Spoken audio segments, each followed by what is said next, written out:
السلام عليكم ورحمة الله وبركاته. قبل ما أبدأ موضوع اليوم عايزين نصلي على النبي في تعليق. اللهم صل وسلم وبارك على سيدنا محمد وسلم تسليما كثيرا.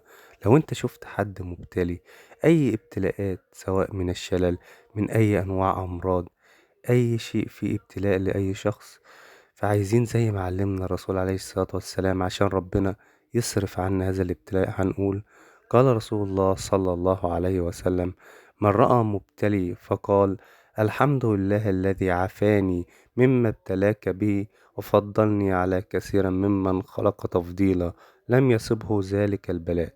بس يا جماعة، لما نقول الدعاء دوت يا ريت نقوله في سرنا عشان ما نجرحش المبتلي أو المريض دوت. يعني ما ينفعش نبقى نكون بنزور مريض ونقول الدعاء ده بصوت عالي، يعني بصوت منخفض في السر كده بيني وبين نفسي من غير ما حد يحس بيا، عشان ما اذيش المبتلي او اجرحه او اضايقه من الدعاء ان انا بدعي كده.